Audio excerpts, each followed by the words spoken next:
Diversifying waterlogged rice land with high-value vegetable crops. We are working to diversify waterlogged rice land by cultivating high-value vegetable crops during the summer season. Given the high cost of water, our goal is to increase both water productivity and income per unit of land. To achieve this, we have implemented a technique involving the creation of perpendicular soil columns after the Kharif rice harvest in December. These columns are made using jute bags and arranged in rows to facilitate tractor movement. Each column, measuring 30 centimeters in height and 45 centimeters in diameter, is filled with soil. On December 26th, we transplanted vegetable crops, specifically brinjal, onto these columns. Subsequently, on February 12th, rice was transplanted. After approximately 90 days, we can observe significant growth in the brinjal crop. A key advantage of this method is the capillary rise of water within the columns. This height of water in the columns is dependent on the hydrograph, which, in the case of Boro rice, is maintained at 4 to 5 centimeters from sowing to harvest.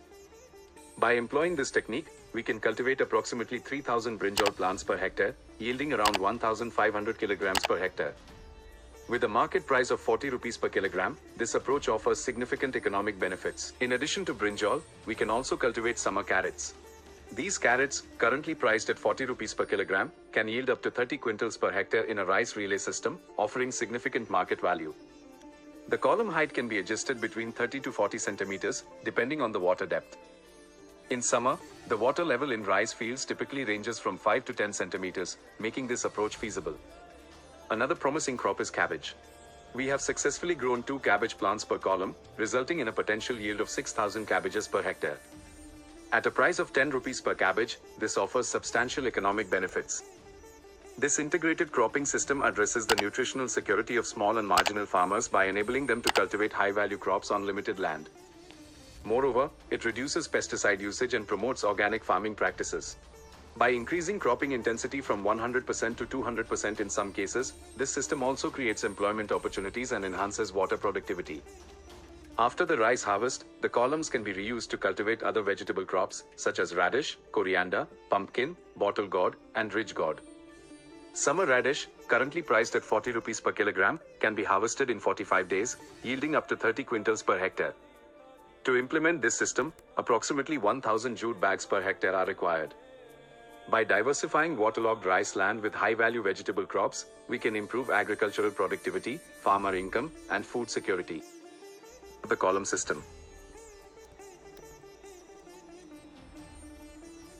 The benefits of the column system. The summer radish crop, in particular, is highly demanded and its cultivation within the columns does not negatively impact the rice plants. After harvesting the radish, additional crops can be sown in the same columns, allowing for a multi-cropping system. A significant advantage of this system is the unique microclimate it creates.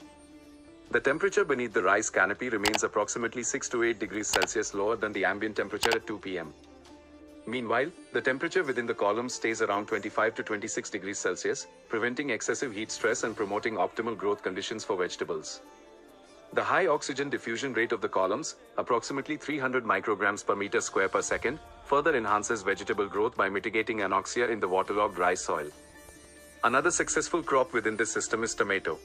Each column can yield approximately 2 kilograms of tomatoes, and a single electrolyte and actual line can produce up to 60 quintals of tomatoes. Additionally, onions have also been successfully harvested from this system. In January, we plan to cultivate a second crop rotation, including brinjal, coriander, radish, and other vegetables.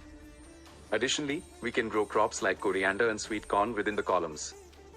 Ginger has also been successfully grown, and a second round of radish is emerging naturally.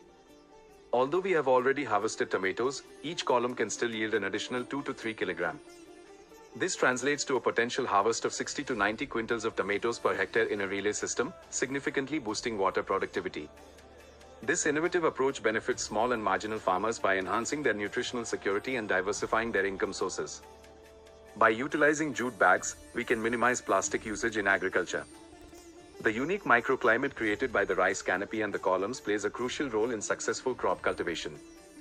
By lowering the temperature within the rice field, we can mitigate heat stress and encourage fruit setting in tomato plants, a phenomenon that is typically challenging in tropical regions during the summer. Opportunities and economic benefits. The Himsuna variety of tomato, while having limited temperature tolerance, thrives in the unique microclimate created by the rice field. The cooler temperatures within the rice field facilitate pollen viability and stigma receptivity, enabling successful tomato cultivation. Similarly, coriander, which typically struggles in high temperatures, can be successfully grown in this environment. Additionally, crops like sweet corn and sunflower can be introduced to further diversify the cropping system.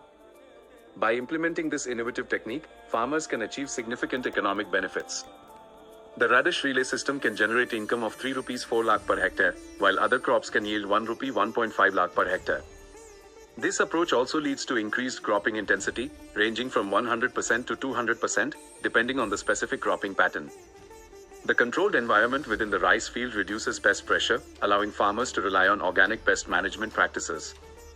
This minimizes the use of chemical pesticide and promotes sustainable agriculture.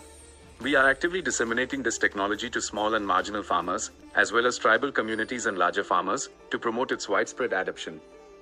By incorporating this technique, farmers can cultivate a diverse range of crops, including cereals, vegetables, oilseeds, and high-value vegetables, even in challenging climatic conditions.